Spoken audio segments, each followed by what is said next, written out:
Hürmetli vatandaş, bugünkü leksiyalarımızı başlayımız. Leksiyadası da Gacirozi.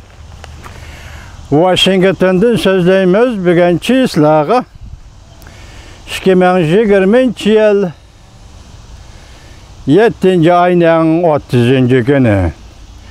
Hepteki Perşembe. Bugünkü vaziyetten eysak nokol yaki muşundaq bir ciddi iş digidek bir vaka dünyanın her qandaq tarafida o'ttirg'i chiqmadi. Siyaset karakterlik meseleler o'ttirg'i chiqmadi.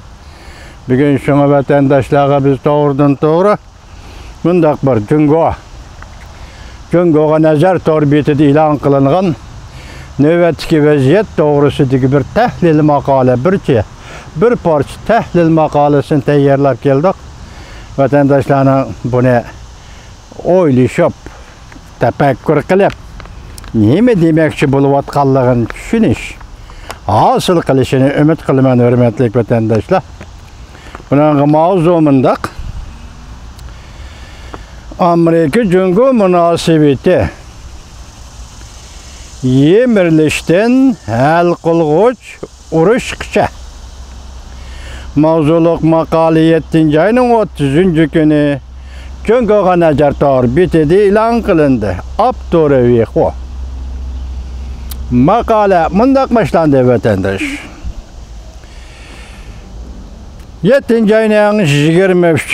günü Devlet İşlakatı Mike Pompeo Kaliforniyada Nixon nomidagi kutubxonada Komünistik Jungo ve erkin dünyanın kelgisi mavzusida nutq so'zladi. Bu nutq simvollik ma'noga ega edi. Amerikaning o'tgan 50 yil mobaynida Jungo bilan uchrashuv siyosatning mag'lub bo'lganligining belgisi edi. Bu nutq so'zlashning, bu yig'inning, bu murosimning echilishning ahamiyatini so'zlagan so'zlardan hammamiz voqif bo'ldik. Endi bugun bu vefon nima deydi? Buning simvollik ma'nosi bor deydi. O ma'no nima? Amerikaning Jungo'ga qaratgan 50 yillik uchrashuv siyosati mag'lub bo'ldi deydi. Shu vaqtda Prezident Nixon boshlagan uchrashuv siyosati 50 yilcha aylanib yurib, soatning neliyanishtirilgisi hamda boshqa bir tarafga buraldi.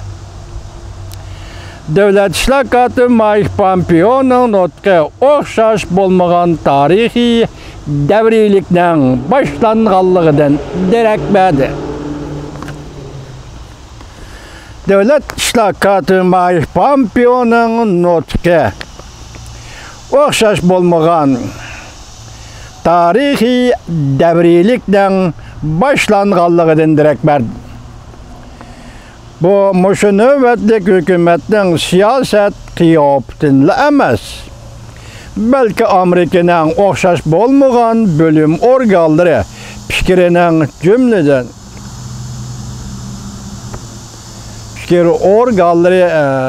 organlar va bölümler fikirinin çoğlanışı geçirenler bulup mu Amerika'da iki partiyanın ortak tanışıqa kelgenligidir.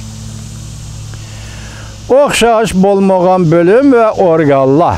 Mesela Amerika Qo'shma Shtatlari Davlat Mahkamasidan boshqa yana Amerika Qo'shma Shtatlarining Diplomatiya ishlari komiteti, Markaziy axborot idorasi, Amerika Qo'shma Shtatlari Davlat Majlisi qatorliqlardir.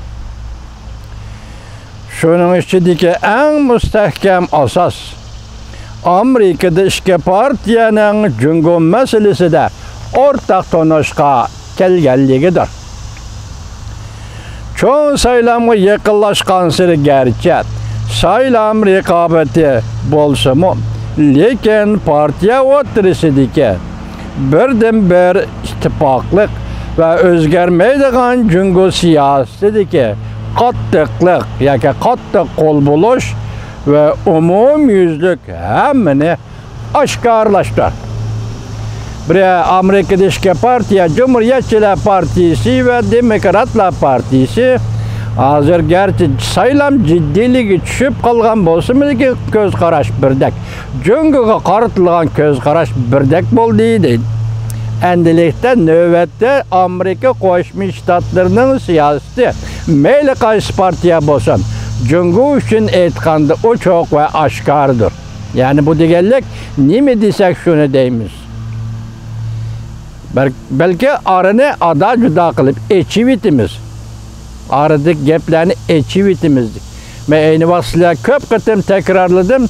Muşa partiyanın azası sabık Avam Palatasının başlığı boğan Gingrich Efendi şundak degen idi. Muş yılının 5'ida yok. Prezident Trump Aksaray'a kirgendiğin keyin şundak degen idi. 80 yıllık tarih eçelidir. Endi bu gep növbetli kilovatıdır hürmetlik vatandaş. Devlet İşler Mike Pompeo'nun bu notkunun ahmiyeti sabık Prezident Kennedy'nin 1963 yılı Berlin temi aldıda sözlügen tömürperdi notkuga beraberdir. Mike Pompeo bu notku sözüldü ahmiyeti ne tarihi yüzünde tahlil kılsanız 1963 yılı Berlin temi aldı da şu vaxtki sabık Prezident Kennedy sözlügen tömürperde notku bilen okşaştığı değil. Beraber durdu. Bu nutuk hergizmi ağzaki uğraş, talaş tatış, yaki teşvikat, tergibat emez. Belki uçtun uçuk, çekçigara ayrış ve kızıl sizek tartış, kızıl sizek siziş. Çünkü Kompartiyasiga işenmeslik, lekin emelileştiriş. Siyaset kıyafeti bu aynı çağda Amerika ile Rusya oturuşu yüz bergen peseytiş vaxtidiki yakın münasebetlerini ciddilikni peseytiş münasebetlerini normallaştırış devridiki vaxtidiki işiniş lekin emelileştiriş tin siyaset emelileştirişten ibaret siyaset prensipitin tehimi eğer ve tehime keskindir. Demek bir yerde tarih bilen hazırkı reallıklı. Tarih sözlengen nutuk bilen bu katım sözlengen Devlet İşler Mike Pompeo'nun nutkunu seliştiriyotudur. Bu umumyüzlük düşmanlaşış, rekabetleşiş hitapnamısıdır.